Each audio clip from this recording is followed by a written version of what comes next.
Hello and welcome to the Wisden Cricket Weekly podcast this week and for the next couple of months in partnership with Timothy Taylor's. England are 1-0 up in New Zealand after a sparkling showing with the bat in Christchurch after the opener was washed out. Phil Salt and Harry Brook powered England to 236 for 5 from their 20 overs, their 5th highest ever T20I score as a team. There's more Ashes preview chat today, the most wholesome letter we've ever been sent, some outlandish franchise deals, and much more. I'm Yaz Rana, and with me in a second are Matt Roller and Ben Gardner. No Mark Butcher today. In his stead, you'll hear 10 minutes of an interview we recently had on our Patreon channel with his old grade cricket teammate in Australia, Damien Fleming.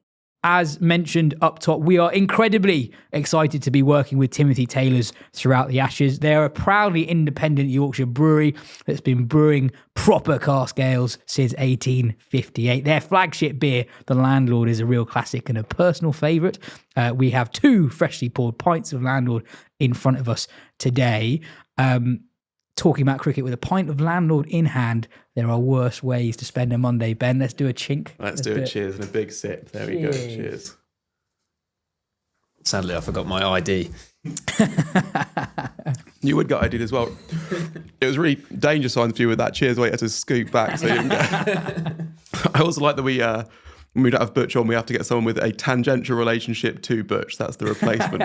It's not Butch, but we do have... someone who's met him before. Yeah. Also, we are doing a live show in November in association with Timothy Taylor's, with Darren Gough, our special guest. He's coming down to join the pod team for an evening to whet everyone's pre-Ashes appetite. Tickets are out now for Patreon subscribers, for whom the tickets are also free. So if you're on the Patreon, get involved. Should be really good night. Anyway, moving on. Matt, today this was England's 7th win in 8 in T20I cricket since Harry Brook became captain. 2 of England's 5 highest ever T20I scores have happened in the last 6 weeks. They're looking good, albeit in wildly different conditions to what we'd expect at the T20 World Cup in Asia at the start of next year. Does Brook's team have an identity to it where can you tell what they're trying to do in T20 cricket that perhaps is different to what happened before or different to other T20 sides in general? Yeah, I don't think it's sort of hugely different to how England have played in T20 cricket over the past probably decade. But I think that the handful of key things, I mean, obviously the run scoring is pretty notable, and the fact that they've had a batter at number 7 for the vast majority of the games that they've played. That's generally been Will Jacks, who's injured for this series, so it's Jordan Cox instead. I think that is a big shift. They clearly want someone at number 7 who, rather than just being a 6-hitter, can also be someone who will bat for 25 balls if needs to after a collapse, which sort of does liberate the top order even more. They got 236 today, and it's only their 3rd highest score since June, which is pretty incredible. And I suppose the other big factor is that they've had... both Rashid and Dawson have been ever present since June. Dawson had been on the outside. England have generally not picked a second specialist spinner, I guess. They've generally relied much more on all-rounders for a long period of time, dating right back to Morgan's captaincy. But they've very much gone, those guys are playing every game. They're probably going to bowl 8 overs between them, generally through the middle overs. And obviously it works very well today. I thought the most interesting thing that Brook said about the identity of the team after... the game today was talking about how pleased he was about the fact they were taking wickets. And I think it was Frankie Mackay on the commentary has sort of noticed that quite a few fielders were a little bit in off the rope, particularly on the bigger boundaries. And he said, that's something we've actively spoken about, is because of the fact you often get balls sort of plinked into the outfield in T20 cricket. We see that as another opportunity to take wickets. And they have got a pretty good record at taking wickets through Brook's tenure. So... clearly lots of positive signs, but whether or not it will matter come, knockout stages in India in March, very hard to tell at this point. And I think England, Australia and India have all been on very, very good winning runs in T20 internationals. And for me, I think England are probably 3rd favourites between those 2 for the World Cup. Ben, some of the hitting today was extraordinary. By my count, Harry Brook hit the ball out of the ground 3 times, and Phil Salt as well was utterly sublime. Yeah, I mean, if you've listened to the Patreon already, I'm going to repeat some of the things I said on there about how fun it is watching them bat. But with Brook, one of the things I was thinking is there was a lot made of how big a lot of the sixes were, like, going over that foot and that sort of thing. But with him, what you could do is you could just keep the camera trained on his face after a six has been hit, and you could kind of tell how big it is just because of that. Like, there's like a real ratio or like a correlation between how wide his eyes are and how far that ball has gone. And just like some of the time, actually, almost the shot that was like in some ways most astonishing was one of the fours he hit over the offside. I can't remember who the bowler he was having a bit of cat and mouse with was, where they were sort of it was Duffy. It was Duffy, and Duffy bowled 2 balls in a row that were just on the wide line. One wasn't given, one was given. And then bowled one that was probably the widest of the lot, actually. And then Brook, somehow he's kind of falling over as he hits it, and yet it just like, it goes so quickly. It's like, like I described it as in the video game Super Smash Bros. If you've got someone at 300%, you basically just touch them and they just fly off the screen. That's basically what it was, that you just kind of had to touch the ball and it was going really far away. And that is a thing that, for me, with this England side, like we're going to, I guess, talk on this podcast about how they actually make up that top 6 or 7, especially when we've got Duckett and Smith to come back in, who were, it's quite hard to tell even who the incumbents have been, because Smith plays that series against West Indies when Salt's on paternity leave, hits that really quick 6 at the end of that. So you think, and also, they seem to just really like him. You wondered, do they have to find a place for him? Duckett is kind of the man across all formats. And yet you look at this side and there is not an easy person to leave out. You've got Curran, obviously did well in the first game, gives you that all-round option. Banton seems to have nailed that finisher role. And then the 4 guys who should be probably most inked on is that top 4. So how do you find a way to get those guys in there? But really, whoever they end up picking in whichever combination, like, it is important to get it right, because it's going to be probably the conditions that the England batting line will be least suited to, I think. But whoever they pick is going to be a pretty fearsome side. And they look to at least have, 3 bowlers inked on. Obviously, Josh Archer's not playing today, but they've got the 2 spinners that they know are their bankers, and then a bowler, like a Quick, who's a banker. So actually, like, the team is kind of, whatever team they pick, I think they're getting close to the balance that they want. The big question being, do they want that all-rounder in the top 6? And then the bowling attack as well, at the core of that bowling attack is also pretty strong. So it actually is, although they haven't really played together almost, the side they might want to pick at all, I think they are getting close to what they want that 11 to be. And maybe in T20 cricket, it doesn't matter quite as much who's played together and who hasn't, because these guys are all, going around all these different franchises and playing in different teams and different roles and that sort of thing. So they can just turn up and say, right, for this tournament, you're a 6 and your job is to take down this guy and that kind of thing, and they might be fine with that. It's a good place to be. Matt, on Phil Salt, not that long ago, perhaps even a couple of months ago, it wasn't necessarily a given that he would be a guaranteed pick in the T20I side.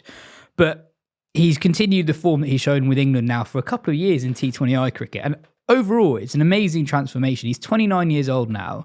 And if you go back 3 years ago, he was in his mid-20s. He played a bit of international cricket, had done fine, but wasn't exactly tearing up. He was in the Caribbean, but that was basically the only place that he was doing well for England.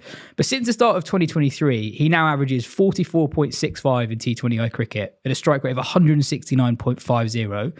No other full-member player in that time has more than 1,000 runs at an average of more than 40, or a strike rate of more than 160. He's done both. In that time, he's also won 2 IPLs, averaging 34 and striking at 174 in the best T20 competition in the world. What's changed? Because it now feels like he's maybe not absolutely in the very, very top tier of T20 batters, but he's definitely knocking on the door. I think he probably is there, to be fair. I think if you look at sort of the IPL as a good gauge of how in demand a player is and where people heavily involved in T20 rank someone, I think he's pretty much up there with Buttler in terms of most sought after overseas specialist batters. I mean, obviously he has the keeping option as well, but I think he's right up there. I think there's been a few big things. Firstly, I think he's so much better through the offside than he was 5 years ago, for example. When he first came through at Sussex, he was very much a leg side hitter, picked up everything over the leg side. Gradually, we're probably going back 3 or 4 years now, but gradually evolved quite a lot to be able to play through the offside.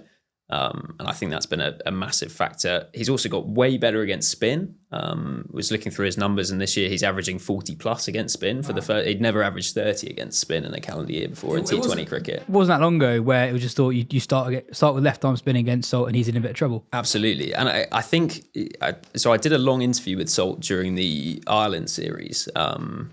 Went up to the hotel in Dublin where they were staying and had a long chat with him. And I think there's probably a slight misperception about Salt because of the way he plays, that he's very much a sort of not necessarily hit and giggle, but the see ball hit ball would often be the cliche, which I think is pretty much the complete opposite end of the spectrum to how he actually thinks and prepares for a T20 game. He was saying he despite the sort of trend against meetings and analysis at the moment, he is someone who will go and study footage. He will ask for very specific things. He was saying he likes pitch maps and also beehives as to where bowlers generally bowl, where they concede their runs, where they concede their boundaries, what ball they tend to bowl having just been hit for a boundary. So therefore, he can really get on top of someone and have a turn an over with one boundary into it, rather than going 4-1, go 4-4-4, and really get on top of a bowler. And basically, gave the impression that for all he sort of plays like someone who doesn't care, because that's how you have to play as a T20 opener. You can't get too caught up on how a game goes for you. He absolutely does care and works bloody hard at this thing. And I think that's actually reflected in his recent record, where despite the fact, I think probably born out of 50 over cricket, he has this reputation as someone who gets a lot of starts and sort of 30 off 15 type innings. It couldn't be further from the truth for England in T20. He actually is often out early because of the fact he tries to take down an opening bowler. But when he does get in, he's now started getting to a point where he really cashes in, and that is reflected in the fact that he's got 4 of England's 8 T20 hundreds and has a couple of 80s recently as well today, and against Ireland as well. Ben, do you think there's something in the fact that England from 1 to 7 goes so hard that Salt, if he does make it through the initial few overs, he actually has a little bit more time? There's not quite the onus on him to be the lead accelerator. I think it's quite interesting watching the setup. We'll get to the batting order later on with who they have at 5, 6, 7, and how that was a bit of a surprise for this series.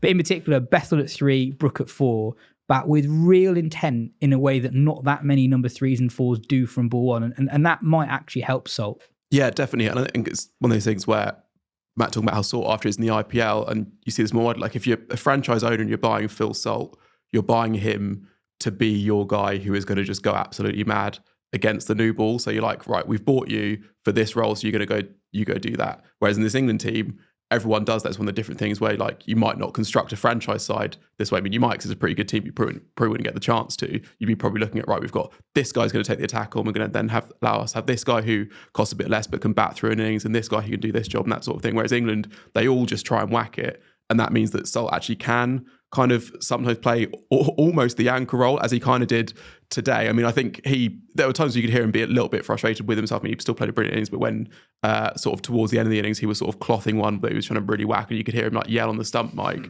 But he was still playing the right hand when Brook was in such obscene mood. And even when England made that 300, I think in that partnership with Buttler, it was Buttler who was dominating the scoring. Salt was actually taking slightly more of a backseat and then kicking on, and he is allowed to do that now. And it's because I spoke to him a couple years ago, and Matt's totally right that you get so much more kind of thinking from him than you'd expect. It's almost like that old cliche of, it takes a lot of hard work to make it look this easy, that some players would say. With him, it kind of takes a lot of thinking to make it look that mindless, basically, that you need to have done all your thinking beforehand, all that preparation beforehand to get out there to be purely reacting, knowing that you have all the information kind of in there to feed into what your reaction is going to be, basically. Also quite an obvious point, but he's a 4 hitter more than he is a 6 hitter, which is I suppose, quite typical of T20 openers, but he's someone who's so good at finding gaps in the first 6.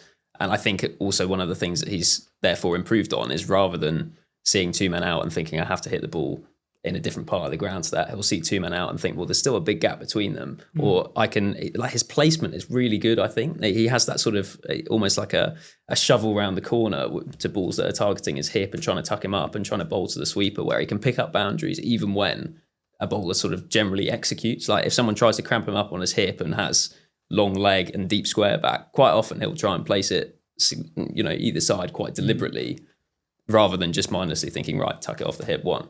He's got an extraordinary stance at the moment. He sets up like a baseball player. That bat is really hard. And you made a point when we were watching today that his bat is angled in his hand in a way that I think helps him access the offside more, where he gets in what would conventionally be quite awkward positions, but can beat the infield on the offside. And quite often in T20 cricket, even through the middle overs, there's more protection deep on the leg side than there is on the offside. So if you're able to just find the right angle, there is always a 4 there if you can get that angle right. Somebody I know had a night out that involved Phil Salt in June 2022. Gosh, that sounds like a euphemism for having lots of tequila. I can't speak for Phil Salt, but I can speak for the person that I know. And essentially, there was an incident that resulted in some vomit from my friend, nothing to do with Phil Salt, but near and perhaps on Phil Salt. Phil Salt's record pre that vomit moment, average of 24 in T20 cricket and a strike rate of 150. But since that moment, he averages 31 and strikes 159. So maybe that as much as anything else. He's in sick form, as people might say. Edit that out, please. Ben, what do you think England are going to do with this top 7 come the T20 World Cup? So we've had Tom Banton at 5, Sam Curran at 6 and Jordan Cox at 7 in the first game of the series. Curran fortuitously top scored with 49, not out. He was dropped twice and some of his runs were quite streaky as well. Then in the second T20, Curran was at 5, Banton was at 6. These aren't necessarily roles that we've seen these guys perform in domestic cricket. Yeah, and I don't know, you probably can't read loads into it today because, Curran was the guy who made runs in the previous game. Maybe it's just left-right thing, but Curran coming in at 5 today in the 18th over, even though it's Banton who ends up facing all the balls at the end, suggests that they do possibly see him still as a finisher, which is interesting given that that's not what he has done to get himself back into the squad. Yeah, and there's a reason out of evidence that was kind of his issue, is he was making sort of like good runs at sort of 4 and 5 and then getting into the England team at number 6, and he's not that good at number 6, but he is a good sort of to shape a game, and yet he comes in at and hits 6 early on, so that's great. But so putting that aside, I think that you've got those players in the top 4 will all play, I think, and I think you'll got Buttler and Salt. I do think should open, and I think will open at this point. I would think that Bethel would probably shift down to 5 with Duckett coming in at 3. I think that obviously Duckett has missed some games for a bit of rest and that sort of thing, but he's just such a good player of spin, which is going to be very important in that tournament, that I can see them going with that and just that slight tweak, Butler and Duckett basically switching roles at the top. And then the 6th question is really interesting, but and I can see it being any of Curran, Banton or Smith, basically. Like that Smith, I think they see as the purest ball strikers. They might just be like, right, we're backing talent, we're going with him. Curran obviously has the all-round thing. Banton has more and more of the record as the finisher now for England, and that should buy him some credit. I think I would go with Banton personally, but maybe they'll go with Curran, I think, and then Jax as your 7. So then you've got 3 quicks, Jackson, Bethel, and Curran as your 5th bowler, which is a fair amount of bowling, and then you've got Archer, someone, and Rashid and Dawson. So I think that's the way they would go. I would be tempted to go with Banton over Curran, but I would also expect all those guys to be in a squad and a bit of fiddling to make up as you go along a bit. Just on the batting order this series, I wonder if it's partly data informed. So I was really surprised by the first of these stats. So in the last few years, Tom Banton averages 30 and strikes at 168 against spin outside the power play. Not necessarily something that people associate with Banton. So having a middle order rather than a finishing spot might be something they just want to have a look at him for. And then Cox, who's been batting 7, I think part of it is that he just lowered down the pecking order for the T20 World Cup. But his record at the death is amazing. So since the start of 2022, he strikes at 197.4 at the death. Ethan from the Discord asks, how much relevance does this T20 series have in regards to the World Cup? England aren't at full strength and it's in completely different conditions. How do you see the top 7 in particular shaping up? I think it definitely has some relevance in that it's England's T20 team playing they've got 4 more games at the time of recording until that World Cup, 3 in Sri Lanka and then 1 in Auckland, which again is obviously very different conditions, but it's very tricky to know what conditions England will actually get in that World Cup. It sounds like they're going to be primarily playing in India rather than Sri Lanka, but even in India, you could get all sorts of different conditions. They could be playing at, maybe Chinnaswamy is unlikely to host games, but it could be Chinnaswamy and Wankhede, and you're desperately trying to find a way to squeeze an extra quick bowler in.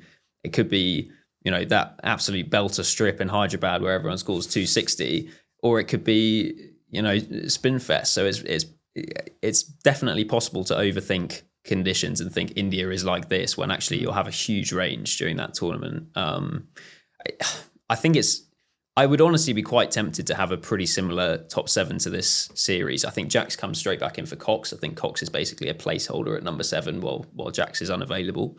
I'd definitely be tempted to have Duckett at 3 because I think I agree with Benny, is such a strong player, and particularly against spin. I remember he had that, actually pretty much his comeback series in international cricket. He batted 4 in Pakistan in that very long series 3 years ago.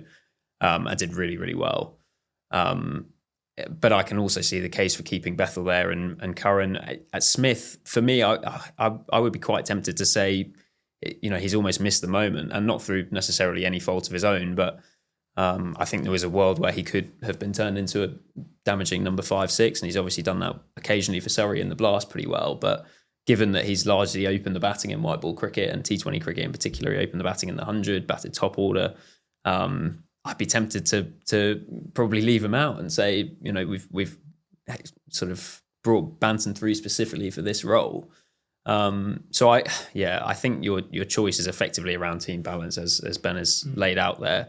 The one name I would not blame England at all if they have decided that they've moved on from Liam Livingstone and his career's done. Given that he has promised a lot and never quite delivered it in international cricket, but I would still, sort of against my better judgment, be pretty tempted to get him in. The reason for that is, clearly, I think in T20 World Cups, finishers are one of these completely bizarre things where effectively your only role in a World Cup tends to be to win a crunch game against one of the best attacks in the world. And so Livingstone, for example, has played 3 T20 World Cups. He's played 20 games across them, and he's faced 122 balls in 3 tournaments, and that's basically been as a finisher. He clearly doesn't love being a finisher. He'd prefer to bat at number 4, but Harry Brook is England's best number 4. I would be tempted, sheerly because I think Livingstone is a better bowler than Will Jackson, Jacob Bethel, to find a way to squeeze him in there. It would still liberate the top order just as much to have him at number 6, say, instead of Tom Banton. But he would offer you so much more with the ball.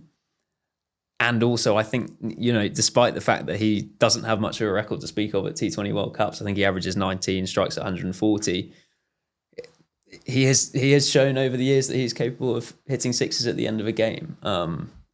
Maybe it would be a mistake and a regressive step, but I would be tempted to have him in minimum the squad and potentially the 11, despite the fact that might not be a hugely popular opinion with England fans, who I think have run out of patience for the most part with Livingstone. I completely see the logic. I don't think it will happen. And Agreed. If I was picking the squad, I probably wouldn't do it either. But you can see the logic for it.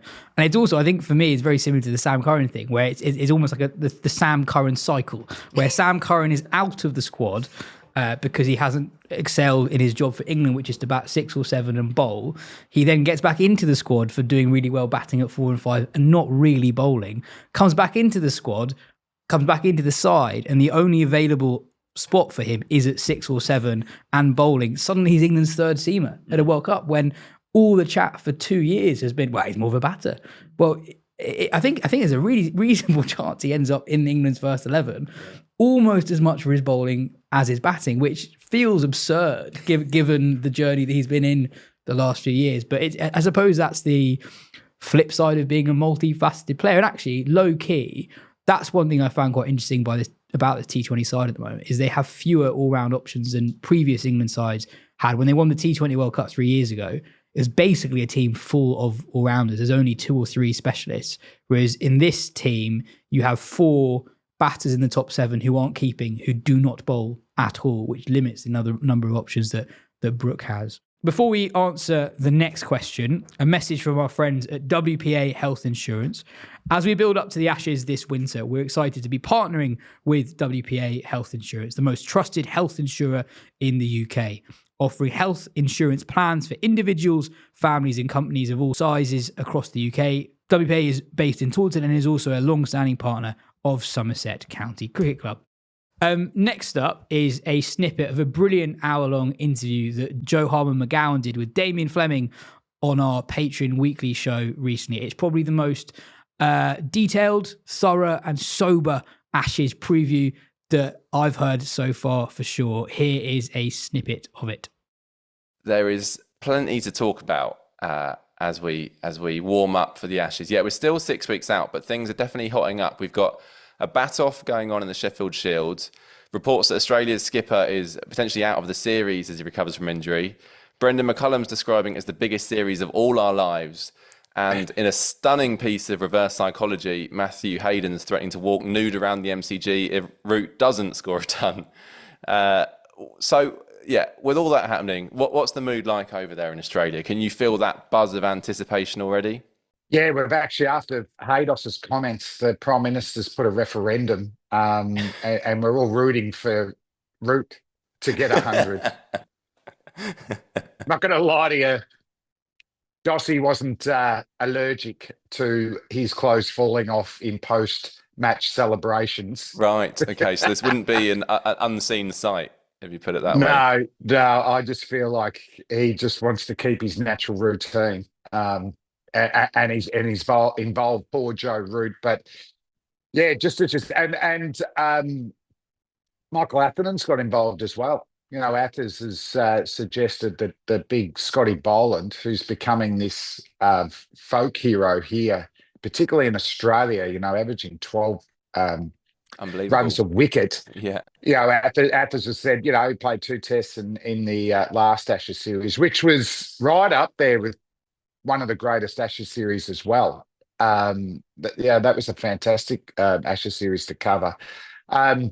You know, the Boland holds no fears for the English batsman and Bazball, but you know, Boland in Australian conditions, which we'll get into, compared to, let's be honest, the pitches for the last Ashes series were set up for Bazball. You know, they play I think it's Bazball light these days, not the Bazball from 2 years ago, but it's 50 over cricket, and it was set up virtually with 50 over pitches that could last for 5 days.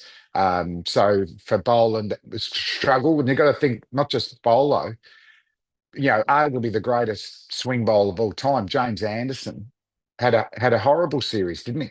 Because plainly, I know there was some injury issues, but the pitches just didn't give him assistance. Even Jimmy at 41 or whatever he is now would certainly enjoy bowling on Australian pitches these days. Yeah, well, we certainly know as England followers that Ashes series tend to be very different affairs in Australia. I wonder, though, look, we know the Aussies love nothing more than thrashing England, particularly on their home patch, and clearly they've been very good at it over the years. But do you think there's an expectation, perhaps even a hope among some Australians, that this series could actually be quite tight and a better spectacle for it? Because let's be honest, the last couple have been so one-sided that by the end it's just become a kind of procession rather than a kind of contest. Yeah, I think there is a bit of that in there. Maybe the older, you know, hard cricket fan, traditional Australian fan is happy with thrashings, but I think particularly in England, the series have been very, very close and going 5 days, so it's gripping cricket. I think England will be better than the last time out here. I won't give them the 100% excuse that it didn't count, but, you know, the COVID regulations couldn't have been easy for them. At times, they probably picked the worst balanced team. But that series did inspire Bazball because you've got to remember it's inspired by one Australian, and that is Travis Head. And with Ben Stokes and McCullum, that's where Travis Head really announced himself with 2 man of the matches and Gilchrist like hundreds at a run of ball. Why can't we all bat like that? And definitely flatter tracks help that aggressive batting. But interesting, last summer, the Indian-Australian series, which was dominated by the ball, the only batsmen that actually scored runs were the batsmen that batted in a Bazball-like style, like obviously Travis Head, who inspired it, Jaswal from India, who you guys saw in your summer. You know, he's going to be a phenomenal player. Reddy that went after them a bit. I know he didn't get any runs against England, but and also Constas in those last 2 test matches. So it's interesting. And sorry, Stephen Smith in Brisbane got 100. He was helped a lot by Travis going hard early. But Smithy's 100 in Melbourne was one of the most free-flowing that I can remember him playing. So it's an interesting one. They're well grassed, our pitches these days. There's no Adelaide Turner. There's no Sydney Turner. So, I thought that was interesting last summer that the batsman that waited for that bad ball, at best they could bat a bit of time, but they went nowhere. I mean, England have tried that in the past. They've tried the more traditional method, and it hasn't worked clearly. And I think there's a sense here, not that England are going to, walk all over Australia, but that this is the best chance they've got. Why not give it a go, having performed so miserably doing it the other way? It could blow up in their faces at times, but they're unlikely the way they play with the players they've got to go and lose 4 or 5-0. Yeah, I don't know what the feeling is over there, but Ricky Ponting actually mentioned this. I did a function with him Saturday night at his home club, Mowbray, down in Lonnie, 70th anniversary, which was fantastic. That for the first time, England sort of know what their team would most likely be, and in particular, their batting. So back to what you said, like I feel the Australian selectors and leadership in their hearts would love Usman at 1 and Marnus at 3. And Marnus has started off with hundreds in Shield cricket and one-day cricket. So there potentially is that one spot. But in one of our local newspapers, they're doing a daily ranking of Constas, Labuschagne, Renshaw, Bancroft, Harris, Callaway, and not only their Shield scores and state scores, their district scores. So it's interesting that there's actually almost a daily update, which has put a lot of interest into the Sheffield Shield, to be honest. And I feel pick the opener that's most informed. I don't really have a preference out of those 6. Obviously with Constas, we need someone who can score quickly as well. Khawaja and Labuschagne look to wear the batsman down, but I can't remember an Ashes series with that England look more settled than the Australians. No, it's definitely a foreign place to be in, and that feeling of uncertainty has only been added to with the news about Cummins, who's obviously struggling to recover from his back injury. Reports suggest he's almost certainly out of the first test and potentially even the whole series. Have you got any inside knowledge on that? What's the feeling whether we're going to see him at all? Yeah, it's not ideal, is it? They've been, when I was talking about obviously the England batting being settled, coming in before the news on Cummins, that there's no uncertainty with the Australians. To think that we got 3 fast bowlers with the credentials of Stark and Hazelwood and Cummins, Lyon as the spinner, and then Boland, it's been interesting, particularly in Australia, when he fills in, there's no loss of output. And it's often for Hazelwood. It's phenomenal. So there's no doubt we can get 20 wickets. They bowl so well. Conditions have changed, not just with the pitches in Australia, and I think this is the Sir Alistair Cook rule. Love Cookie, but that big 100 he scored at the MCG a couple of Ashes ago, I think led to a review of the pitches, particularly at the MCG. You're right. That they're leaving more grass on the pitches, and also Cricket Australia challenged Kookaburra ball by using jute balls at times. I just saw today, I think ECB are going to stop with the Kookaburras in the county cricket, which I think is a good term. I like the uniqueness of a different ball, and you just adjust to the conditions. The Kookaburra got challenged, so there's an extra lacquer on this Kookaburra. There's rubber reinforcement on the seams, so it's more pronounced. So this is where the wobble ball seam, I know it's prominent in England, but if you think of our barren pitches traditionally, the Kookaburra seam flattens and you're not seaming the ball. You're basically looking to provide your own variation, cutters, change of pace, and then hoping for reverse swing.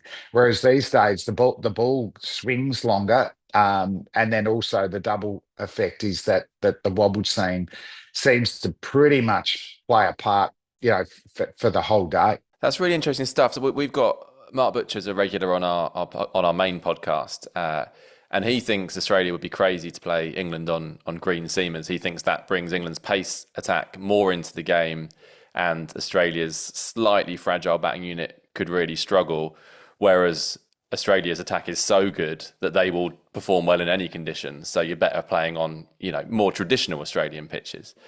What do you make of that as a theory? Does Mark Butcher listen to this? I don't think so. I think you're safe. Butch, I've got Butch.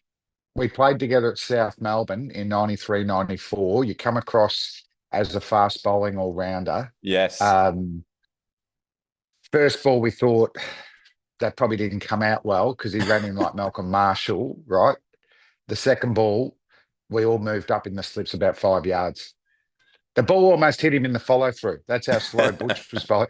But he was batting at 6 and going, oh my God, it looks like David Gower here.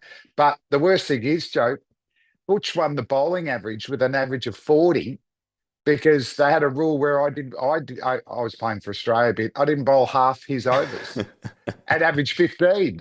So Butch, I want that bowling average trophy back. But on his, he's always been a very astute cricketer, Mark Butcher, and yeah, I think it does even it up because no doubt Hazelwood, Cummins, and Stark and Lyon. Well, probably not Lino as much, but what a great bowler Lino is, and that's one where the Australians do have a strength, isn't it? Sure. I'm not sure what England would do. Does Basher play? Do they play Jack and just bowl, the offies or Root or whatever they do there? Lyons finds a way. So he doesn't get pitches that turn a lot. So, he uses bounce angles and at least ties up an end there. But those three legendary quicks are used to bowling on those flat pitches. So that they're actually really good when they go over to the subcontinent, those three. But they obviously enjoy the ball's moving. But for England's fast mediums, Atkinson and Cass and Co, they'll enjoy the conditions. If you bowl the right, you're almost bowling that England length here these days. You need to be a metre fuller than you were 8 years ago, and you get rewarded. No one signifies that more than Scott Boland. Just watching him in the Sheffield Shield cricket. If the stats say the good length is 5 to 7 metres away from the batsman, in Australian conditions now, it might have used to be 7 metres. The Glenn McGrath length, but now it's pushing up towards that 5 metre length, and also where England. And we're not sure about their resilience. Archer and Wood's pace is a significant advantage. If you look at the speed Wood bowled at Headingley last tour, it was like, wow. Yeah. So as fast as Mitchell Stark is still now, Wood is, yards quicker than that. And then Archer's pace, maybe not quite Woods, but there's a different trajectory, isn't there? That bounce off a good length. So no doubt they'd love to, and it could be the first test at Perth. So Optus Stadium, this great new stadium, there was worries that it wouldn't have the whacker characteristics, but it does. It's fast and bouncy. I think England would love to have one test match where they could play Archer and Wood together, but you're putting a lot of faith into their bodies, aren't they? My gut feel is, be able to rotate them. But to have one genuine quick each test match would be such an advantage for England. And particularly as we speak now, we're still uncertain about Australia's top 3. For cricketers serious about improvement, Liam Plunkett Cricket offers a new way to train. Created by England's World Cup winner, it brings expert digital coaching to players everywhere, combining technical skill, tactical awareness and fitness development in one easy-to-use platform. Learn from a professional who's been there at the very top of the game. Visit lpcricket.com and use the code Wisden to get 10% off and take your cricket to the next level. Bit of Ashes news this week. England have announced that David Saker will return to the group as a specialist skills consultant for the Ashes. The Aussie was England's bowling coach when England won the 2010-2011 Ashes down under. better positive omen. Does this mean that it's basically 0.5-0 to England already? Yeah, this is the funny thing I find about a lot of this this pre-Ashes stuff, is that so much of it's about like momentum. Is something good news for England or bad news for Australia? If it's like the more good news for England, that just everything edges England close shots in, which is obviously true to an extent, but then you just forget like that.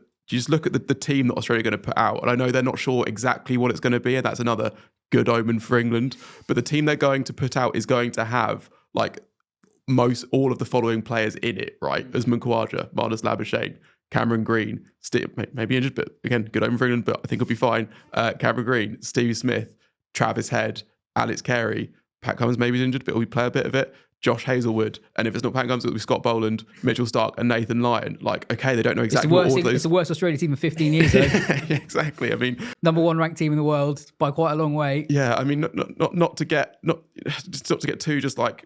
Just look at the players they've got, and I think it's going to be a very good team, no matter who is England's specialist skills coach. And but I'm sure David Saker, great news and great to have him around. Good week for Marnus Labuschagne. His outstanding recent form has continued. He has 400s in his last 5 games and looks increasingly likely to play a big part in the series. And as Ben mentions, there's a minor injury concern over Cam Green, who is going to be out for the rest of the ODI series against India, but is likely to play a Sheffield Shield game starting in 8 days' time, so will probably be fine. On that ODI series against India, Australia won the first game at the Optus Stadium, where the first Ashes test will be held. Their quicks looked good. Hazelwood and Starc with a new ball. Both the returning Virat Kohli and Rohit Sharma fell cheaply against the new ball. Question for you, Matt, though. Mitch Marsh scored runs again. 46 not out from the top of the order in the run chase. His last 8 scores for Australia in international cricket are 54, 88, 18, 100, 85, 9 not out, 103 not out, 46 not out. He averages 47 with the bat and 29 with the ball in Ashes test matches. No one really knows who could or should open the batting. Yeah. You'd be tempted, wouldn't you? You would be tempted. I think the fundamental problem with the Marsh to open shout is that Mitch Marsh is not taking it even remotely seriously. He's been asked quite a bit about the Ashes now and has made clear that he has tickets for the start of, I think, the first 2 days of the Perth test, and told Darren Lehman the other day he intends to be 6 beers deep by lunch on day one. It's good effort. So, yeah, I mean, it could be one of the great preparations if he's, meant to be out in the field and is necking beers on the boundary line. I would also be tempted. It's one of those strange things where it feels like he's almost sort of not quite quit Test cricket, but he's sort of retired without telling anyone almost, in that it wasn't very long ago. I mean, he started the BGT, didn't he? Yeah. He had a brilliant Ashes 100 just over 2 years ago against Mark Wood, bowling absolute rockets.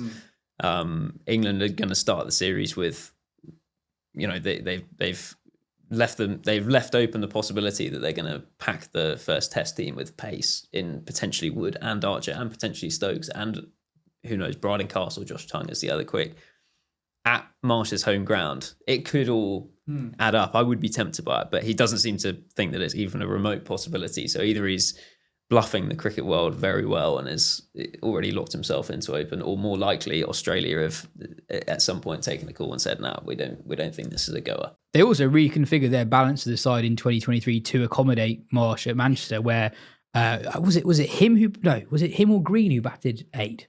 Yeah, they had no spinner. They had no spinner, 3 specialist quicks, and 2 all-rounders, Green plus Marsh. Ben, Jeff on the Discord asks, there seems to be a slight rewriting of history that for the last 3 away Ashes series, we thought we'd get thumped before it started. But wasn't Johnson's Ashes in 2013-14 all the more shocking? Because after winning in the summer, even if a bit flattering at 3-0, we England fans at least thought it might be close. What are your views at the time? What were your views at the time, pre-series? Yeah, well, I've gone back and done a bit of digging to see actually what the views were at the time. I mean, the one thing with Johnson is that there was this kind of warning shot ODI series that was played at the end of the 2013 summer, where he was in spells like absolutely brilliant. Like I think in the fifth game of that series, he takes 2 for 21 off his 10 overs. I think he roughs up Root and Carberry through that series. Carberry sort of in that, and people think he might be the opener for the Ashes, that kind of thing.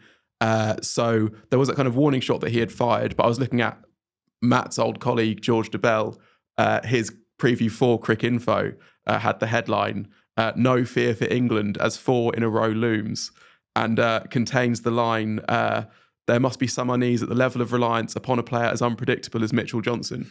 Not an unreasonable view at the time. Exactly, that's the thing. I think that was the I'm not doing that to throw George under the bus at all. It's just because that was the prevailing view, was that England had, they'd won 3 Ashes series in a row. 2013, sure, it was a close-ish 3-0, but England had, Still 3-0. exactly, and actually close-ish, but they hammered them at Lords and then won 2 close ones, and the draws. Australia were not that close to winning, so I think people did think that England just had the better team. In hindsight, Ian Botham said at the start of that summer it'll be 10-0 England across the 2 series. Yeah, exactly. Yeah, in hindsight, this is the other thing that George Heavy gets right in his preview, is that the cracks were there for England's top order. So Cook was just kind of near the start of that run without a century. Trott had also had a poor summer. There was the beginning of the stress about replacing Andrew Strauss and not being able to do that, which then became about replacing Cook, which maybe now they've gone some way to doing, but that was the start of that period too. Peterson had hit his last Test 100 at that point in the Ashes as well. Bell obviously had, was probably at the start of a bit of a decline as well, and then Root was just finding his way. Brilliant series in 2013. Exactly, yes. Yeah. Sorry, but the 20, and he played a brilliant series.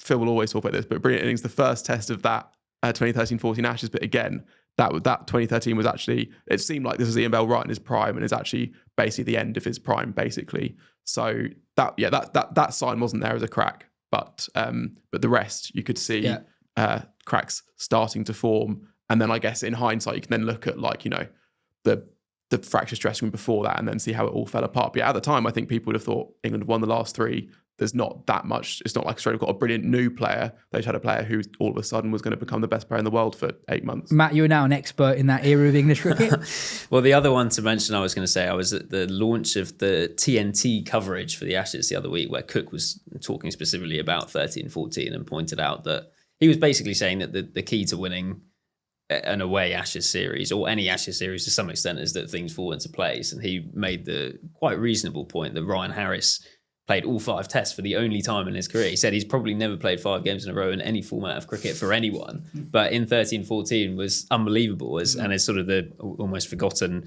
deputy. I mean, obviously had an amazing ball to get Cook with some great commentary as well. But I mean, those two were completely dominant, weren't they? I think, as Ben has spelled out pretty well, I think England were big favourite. Well, not big favourites, but definitely considered strong contenders going into that tour. And that, when I think we need to probably bracket that very differently to 17-18, where they had a very much a new look batting order. If you think Stoneman, Vince, Milan, and then the last tour, obviously with all the complications. I mean, people sort of clung to some hope because there was some cricket to watch and everyone was locked down and in tier 2 and had to order chips with their pint. But I don't think anyone really thought that England were going to win in 21-22. But also, I just say cracks are clearer in hindsight, and you can almost look too closely for them. I think going back to just 1 year ago, the first test of the BGT series, India against Australia, you're almost working out which team's about to collapse right now, and you're also looking for a hard narrative. You must collapse. One team must be collapsing. The reaction to that defeat in the first test for Australia, where I think they were bowled down for the whole second innings, weren't they? So they it was a complete non-contest. But I think the result of that, and the fact that even the biggest wins in Test cricket generally take a lot of time if it's on a decent batting pitch, meant that there was a complete meltdown in the Aussie media after that game. It was like, this team is completely done. And again, who knows in retrospect, if we're reviewing an England 4-1 win, however unlikely that might be, we'll probably point to that and say, we could see the cracks opening up when they got stuffed at the start of the BGT last year. And we'll say they were obviously such an old team, as I know Dan has done a great video on for you guys. Then again, if Australia win 4-0, then we probably won't be looking back in hindsight at that. And sorry, just the other thing that people do forget from that series is Brad Haddon as well, who just had the series of his life, averaging 60. I mean, if it wasn't Johnson's Ashes, it would be Haddon's Ashes, really. And I think that is one of those things that you forget. I think it's a lot easier for a home player to do that, to just have a kind of astonishing series from not from nowhere, had a decent Test career outside of that. And if it wasn't for him, it was just going through the scores when he basically came in 100 for 5 in the first, because they're basically all first innings runs as well. So 100 for 5, first innings of the first test. Okay, second test, Australia 170 for 4, then 257 for 5. He makes us 100. So 257 for 5 is not dominant, and he comes in, makes 100. They get 570. Third test is 143 for 5. Fourth test is 112 for 5. And then the fifth test is 97 for 5. So that's all first innings scores. England had opportunities to sort of get Australia out for a toast where you can kind of manage the game from that point, and made at least a 50 in each of those first innings. And that was also, I think, and so you got like that's the thing with say a Mitch Marsh or a Bo Webster or a Jake Weatherald or an Alex Carey, can totally see someone like that having a series where they just kind of average 50 because they know the conditions really well and they are in their prime and just in a little sweet spot. And it's quite a lot harder, I think, for like an English player to do that on what is going to be their first tour, or they've got scars from previous tours. It has to be one of the two because there's no good memories to have. What I find fascinating is at the moment, I think it's quite a hard series to predict. I think Australia will win it, but I also see that there are things that are happening around Australia that allow the possibility for England to win. But when it's all done, there's just going to be a narrative. It's either going to be, well, the Aussies were old, weren't they? Or it's going to be, well, none of the England top 7 never played in Australia before. Obviously, they're going to lose. It's going to be one of those two things eventually. I found, because I'm a loser, my YouTube recommended videos at the moment are all TNT's, then BT Sports, post-day coverage from 17-18. And it's quite interesting to watch, thinking how much blame. There's one segment where it's Boycott, Vaughan, someone else English, and Mike Hussey. And obviously, Boycott and Vaughan, England focus, and they're very critical about England after the 5th Test match.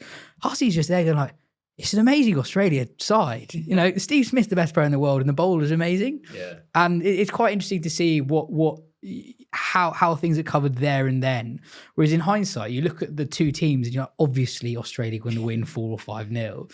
So yeah, I find where we are right now fascinating. I mean, Matt, you're going out there for the full 5.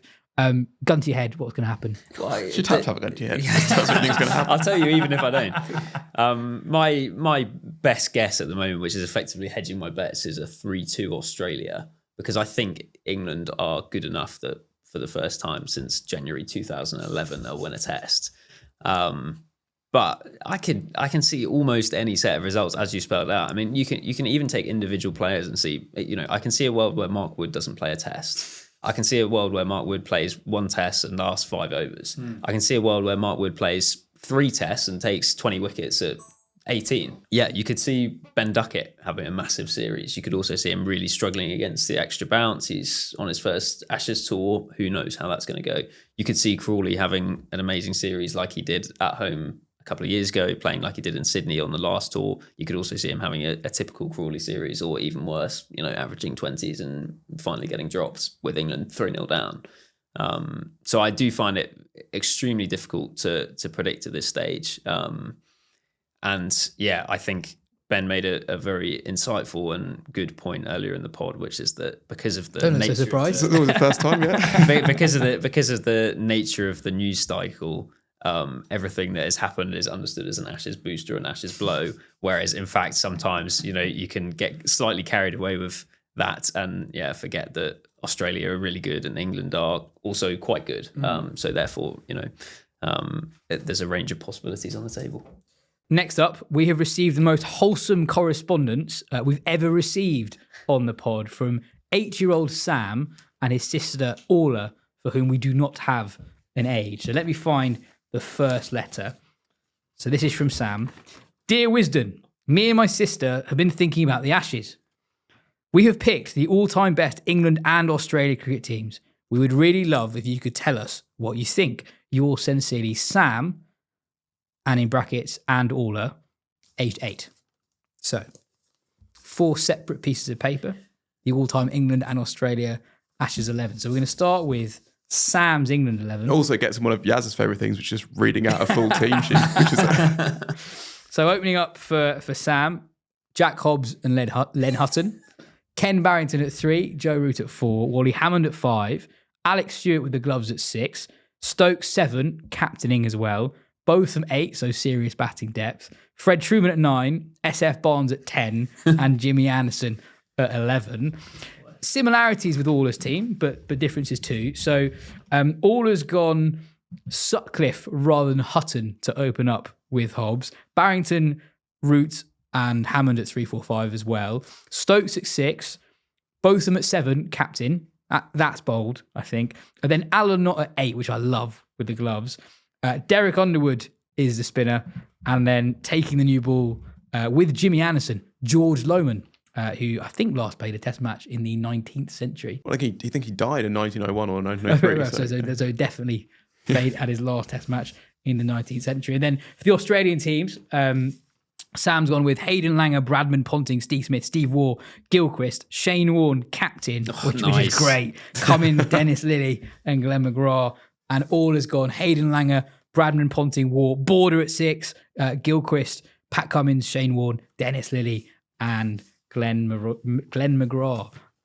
So yeah, I think that's some of the best bit of content we've got for a long time. Someone in the Discord suggested, is it possible this is just Dan Norcross writing left-handed? Because for me, one of the most compelling things is the handwriting suggests they are definitely 8 years old, but also there are a few spelling mistakes as well, just one or two, which suggest authenticity. But I also like as well that it's not solely a team based on stats. They're not copying anything. They've got individual opinions there as well.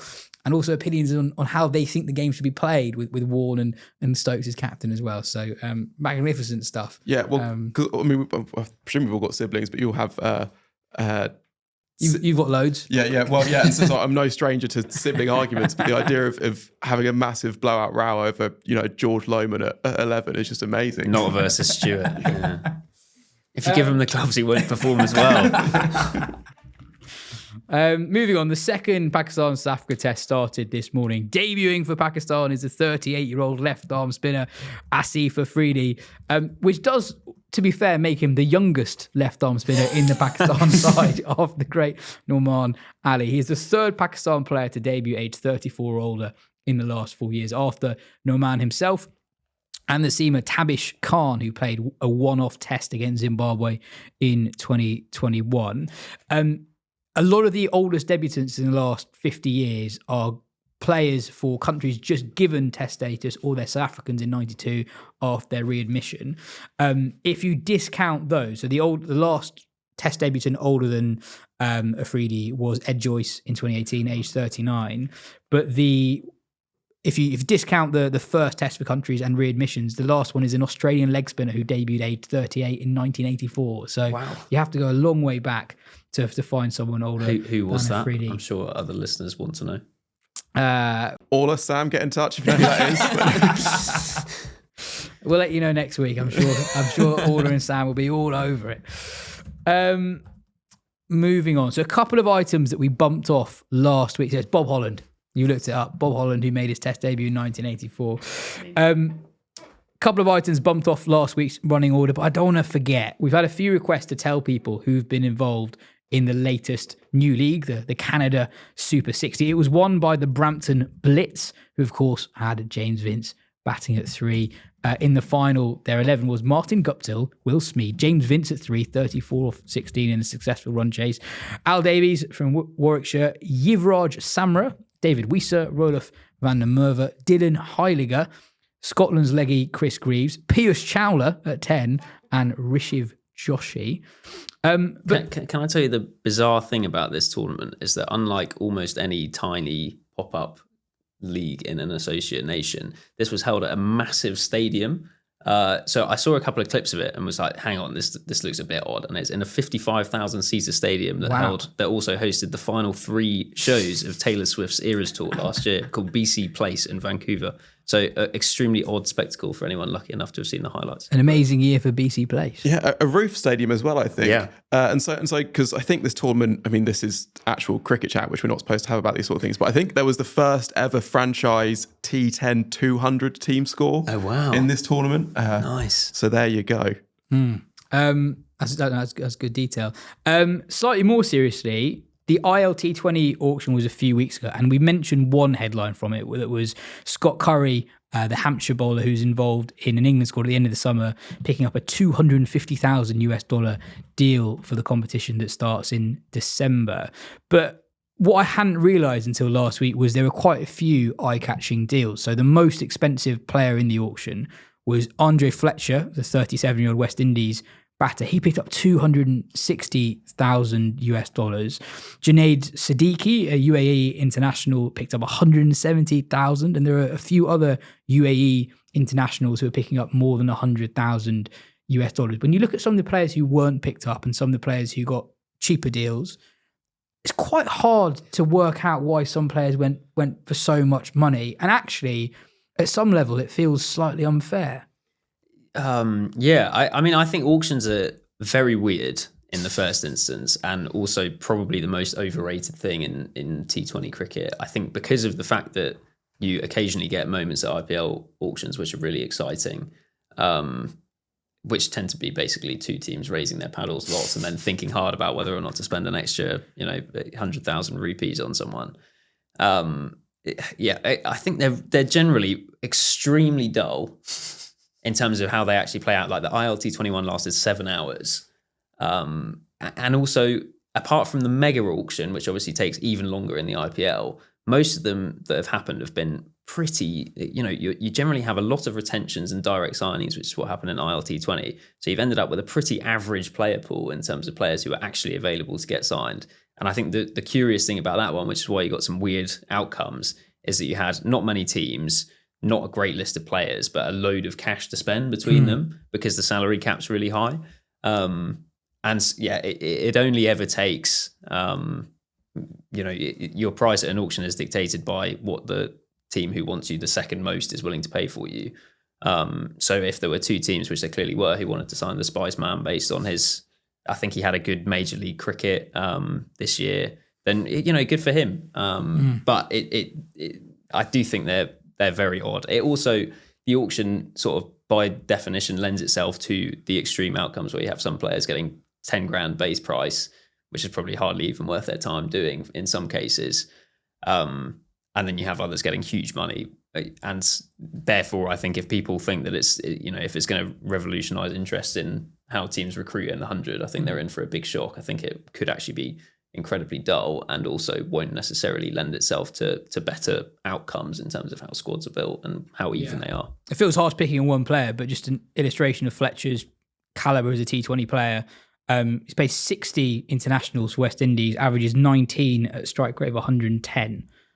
Sure, he did have a good MLC campaign, but it feels strange when before we started recording, you mentioned someone like Sean Dixon, who's been in really good form in the last year, doing a role where there are fewer players who perform it, and he only went for 10 grand. I mean, Ben, what are your views on auctions and in particular the ILT21? What are my views? I wasn't following the ILT20 auction closely. The only thing so just closely. Well, the only bit of interest I had was to see what happened with Ashwin, basically, which did end up, and this is the thing, this tells you that auctions are not great viewing, is when the most interesting thing that happens is a guy actually pulling out and not going under the hammer, because Ashwin went unsold, which is, again, one of those weird things that can just happen in an auction because no one wants to spend the money right then. It's almost like they're all kind of calling each other's bluff, and then there's like, right, if none of us are going to go from now, that's great, we can see what we have at the end, and then it's whoever has the most money gets him. And then I think Ashwin, it seemed maybe was a bit like, well, then they don't want me, fine, I don't want them, pulls out, and then it gets the accelerated round. His name's not in the hat, and that's maybe also why you then had Tom Bruce getting 80 grand as well, because Ashton pulled out a point. But yeah, I mean, the other thing that I think about auctions, and this is especially pertinent to the IPL, not so much other T20 cricket, but like the IPL, and Matt's written about this a lot, it's interesting in that it's a tournament that is very lucrative in terms of the rights, but it's not actually as expansionist as it could be. You look at how much of the year it takes up. The team owners seem pretty content to expand their franchise into other leagues, but for the league to stay the same size. But for the IPL itself, if it wants to dominate the sort of the conversation year round, rather than have these 2 or 3 days of concentrated interest, I would think it would be better to go for more of a transfer window sort of route. And I remember a few years ago when 9-month transfer window. Well, yeah, I mean that's the way football's going. Well, it's not, true. People prefer the transfers to the actual game. Sometimes who's won the window is more important than who actually wins the matches. And the thing that I remember the saga with Hardik Pandya, was it going back to Mumbai? Is that right? And then you had a sort of a trio of deals that helped to make that happen. That was more interesting, and there was sort of reports about he wants this, he doesn't want this player wants to go here. That I think was more interesting in some ways than an auction where you get these massive figures, but it's less sort of like, and also you can then get maybe you get teams that can sort of implement a bit more of a strategy as well, because they can be like, we need this exact player, we're going to go all out for him and buy them from this guy. I would see the IPL going that route, but they seem pretty content to go with mega auctions every few years and fully reset their teams, which I think is surprising, basically. There's another interesting story from the auction that was picked up by Nick Friend in The Cricketer. He wrote that Dubai Capital's squad for the ILT20 includes Ritesh Grandy, who's a director at Southern Brave, who are linked to the Capitals. Grandy, 24, was signed by the Capitals at last month's auction. In late August, he featured for the franchise's development team, scoring 38 runs and taking 2 wickets in 5 matches. Quoting from Nick's piece, according to Companies House, Grandy is listed as a director of Southern Brave Limited, appointed on July the 17th earlier this year. He is also documented among the officers of Hampshire Sport and Leisure Holdings Limited, who own the Utilita Bowl and Hampshire Cricket. Hampshire were acquired last September by GMR Group, who subsequently bought a 49% stake in the Southern Brave through the 100 auction process. He is a nephew of Kiran Kumar Grandy, who owns the Dubai Capitals. I've not seen him play, so I'm not going to comment on whether or not that's a good signing or not. But it's not a great look if you're looking to expand your squad and you go for someone who's part of the overall business. Yeah, and it was interesting because we were talking about Scott Curran, who got that big deal, and Hampshire they made clear that GMR Group have picked him up, and Dubai Capitals are also co-owners of.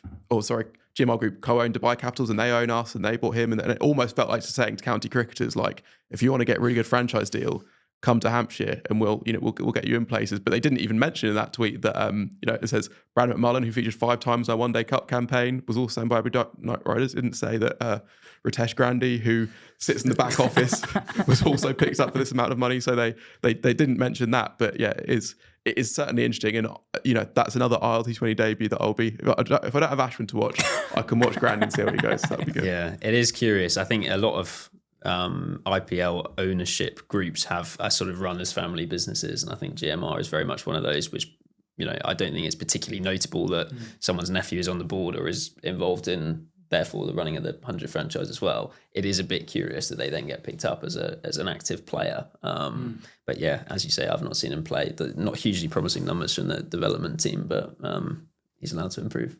Absolutely. We'll leave it there for today. Cheers, Matt. Cheers, Ben. This has been the Wisden Cricket Weekly podcast. We'll be back next Monday.